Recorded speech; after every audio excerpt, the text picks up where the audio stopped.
ప్రపంచంలో ఉన్న మాతృమూర్తులందరికీ మాతృదినోత్సవ శుభాకాంక్షలు. Happy Mother's Day to all mothers of the world. సమస్త జీవకోటిని పరిపాలించే దైవశక్తి కూడా ఒక అమ్మ కడుపు నుంచి పుట్టినదే. అమ్మ లేకపోతే జననం లేదు, అమ్మ లేకపోతే జీవం లేదు, అమ్మ లేకపోతే అసలు ఈ సృష్టే లేదు. మాతృదేవోభవ, పితృదేవోభవ, ఆచార్య దేవోభవ. ఎన్ని దైవాలు ఉన్నా సృష్టిలో మొట్టమొదటి దైవం మాతృమూర్తి, అదే అమ్మ. అంతటి గొప్ప శక్తి ఉంటుంది అమ్మకి. మాటలు తెలియని పెదవులకు అమృతమైన పదం అమ్మ. ఆమె చల్లని కడుపులో మొదలైంది ఈ మానవ జన్మ. మనం ఈ భూమి మీదకు రాకముందే మొట్టమొదటిగా మనల్ని ప్రేమించే దైవం అమ్మ. అమ్మ ప్రేమ ఎవరినైనా మరిపించగలదు, కానీ అమ్మను ఎవ్వరూ మరిపించలేరు. అంతటి గొప్ప శక్తి గల రూపం అమ్మ. ఒక స్త్రీ అమ్మ అయిన తరువాత మళ్ళీ జన్మించినంత సంతోషాన్ని పొందుతుంది. మనం అమ్మా అని ఒక్కసారి పిలిస్తే చాలు, తన మనసు గంగలా పొంగిపోతుంది. సమయం మారొచ్చు, రోజులు మారొచ్చు, సంవత్సరాలు మారొచ్చు, కానీ అమ్మ ప్రేమ ఎప్పటికీ మారదు.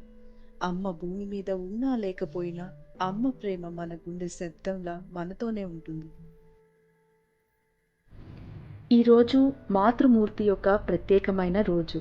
మన అమ్మని మనం ఎప్పుడైనా కష్టపెట్టినా, బాధ పెట్టినా అమ్మ దగ్గర నుండి క్షమాపణ తీసుకుందాం. అమ్మ మనతో ఉన్నా లేకపోయినా, అమ్మ భూమి మీద ఉన్నా లేకపోయినా మన ఈ ప్రేమ, క్షమాపణ అమ్మకి చేరుతుంది. ఒక్కసారి ఇప్పుడు నేను చెప్పే మాటలను కళ్ళు మూసుకొని ప్రశాంతమైన మనసుతో చెప్పండి. ఇలా చెప్పడం వలన మీ స్వచ్ఛమైన మాటలు అమ్మకు చేరుతాయి. అమ్మ మన దగ్గర ఉన్నా లేకపోయినా, అమ్మ మనతో ఉన్నా లేకపోయినా, అమ్మ భూమి మీద ఉన్నా లేకపోయినా, అమ్మకి స్వచ్ఛమైన ప్రశాంతమైన మనసుతో చెప్పండి.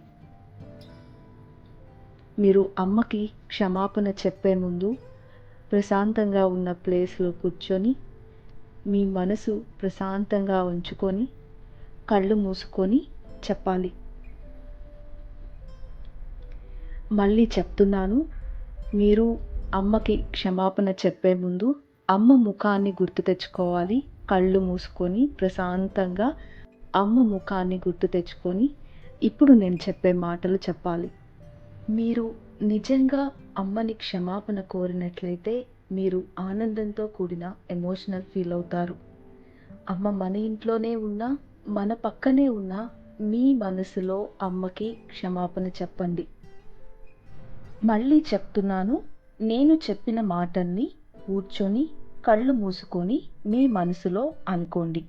నేను చెప్పే ప్రతి మాట చెప్పాలి. అమ్మ ముఖాన్ని తలుచుకుంటూ చెప్పాలి. అమ్మకి క్షమాపణ చెప్పిన తర్వాత కలిగే అనుభూతిని ఇప్పుడు మీరు చూడబోతున్నారు.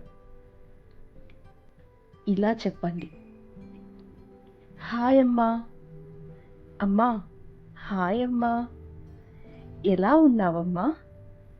అమ్మా, ఎలా ఉన్నావు? సారీ అమ్మా. అమ్మా, సారీ అమ్మా. అమ్మా, సారీ అమ్మా. ఇంకా నిన్ను ఎప్పుడు కష్టపెట్టను, ఎప్పుడు బాధ పెట్టను. నీకు ఇబ్బంది కలిగించే పనులు ఏది చెయ్యనమ్మా. సారీ అమ్మా. అమ్మా, సారీ అమ్మా. అమ్మా, ఐ లవ్ యూ అమ్మా. అమ్మా, ఐ లవ్ యూ అమ్మా. సారీ అమ్మా. అమ్మా, సారీ అమ్మా. నిన్ను మర్చిపోతున్నానమ్మా. నేను ఎన్ని రోజులు మర్చిపోయి పక్కన పెట్టినందుకు సారీ అమ్మా. ఇంకెప్పుడు ఇలా చేయను. నువ్వు నా చిట్టి తల్లివి కదా. అమ్మా, సారీ అమ్మా. అమ్మా, ఐ లవ్ యూ అమ్మా. అమ్మా, ఐ లవ్ యూ అమ్మా. ఐ మిస్ యూ అమ్మా. అమ్మా, ఐ మిస్ యూ అమ్మా. సారీ అమ్మా. థ్యాంక్ యూ అమ్మా. అమ్మా, థ్యాంక్ యూ అమ్మా. ఐ లవ్ యూ అమ్మా. అమ్మా, ఐ లవ్ యూ అమ్మా. నిన్ను సరిగా చూసుకోనందుకు సారీ అమ్మా. ఇంకా నిన్ను ఎప్పటికీ మర్చిపోను, బాధ పెట్టను. నీకు ఇష్టం లేని పని ఏది చేయను. సారీ అమ్మా. అమ్మా, ఐ లవ్ యూ అమ్మా. అమ్మకి క్షమాపణ చెప్పిన తర్వాత కలిగిన అనుభూతి ఎలా ఉందో చెప్పండి. ఈ క్షమాపణ నేరుగా అమ్మ మనసుకు చేరుతుంది. ఇలా మనకి తెలియకుండా మన అమ్మని ఎప్పుడైనా కష్టపెట్టినా, బాధ పెట్టినా ఇలా క్షమాపణ తీసుకోండి. మన మనసు చాలా తేలికవుతుంది. చివరిగా మరొకసారి హ్యాపీ మదర్స్ డే, మాతృ దినోత్సవ శుభాకాంక్షలు. Thank you.